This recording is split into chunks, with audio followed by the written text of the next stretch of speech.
Dyma ni'r ornest nesa o'n blaen ni ar hyn o bryd ydy'r ail gymal cystadleuaeth Cneifio Benywaidd. Ar un mae Becca Jackson, yr adnabyddus deulu Jackson, wrth gwrs, y braich TD fan yna yn Eryri.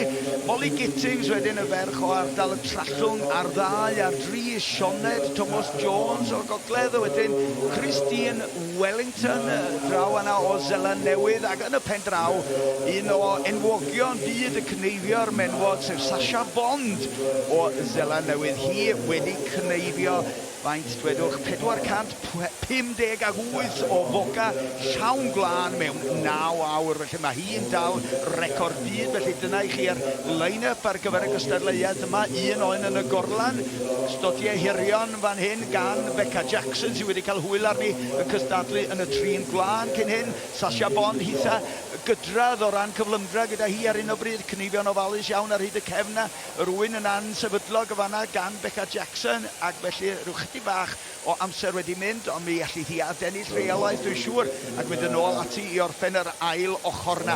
Molly Gittings yn y cyfamser yn cneifio'n dawel ac yn ddestlus yma'n hyn dros yr ysgwydd wytha yna. Sioe Thomas Jones hitha cael chydig bach o draffaeth efo ei hoen, ond nôl â ni fan hyn rwan at Molly Gittings a Sasha Bond. Mae rhwng y ddwy ohonyn nhw, pwy fydd y cyntaf i orffen yma'n hyn. Credu mae Sasha Bond fydd hi o ryw chydig bach, ond fawr iawn ynddi hi chwaith. Yr oen yna'n cicio gan Sasha Bond, ond ydy hi'n mynd i orffen yn gynt yna Molly Gittings. Mae cael a chael ar hyn o bryd, ac mae Christine Wellington yn dod i fyny yn y cefndir hefyd, ond Molly Gittings a botwm coch o flaen Sasha Bond. Dyna chi dipyn o gamp i'r ferch leol yma o ardal y Trallwng. Llongyfarchiadau mawr iddi hi. Pwy fydd nesaf tybed i lawr rhaid Christine Wellington y fan hyn, ond Becca Jackson eisoes wedi cwblhau'r ornest yma hefyd. Chydig o stodiau ar ôl gan Christine Wellington a Sioe Thomas Jones y fan hyn. A braf iawn gweld nhw yn adeiladu i profiad yma'n hyn ac yn gwellau perfformiad bob blwyddyn. Da iawn nhw, chydig bach o wlan ar ôl y fanna, cluso wedi'r achlysur. Ie, hynna mi fod i ddigwydd ddim yn credu, ond dyna fo, bydd na feirniadu lawr yn y gorlan gefn na i weld be 'di'r hanes.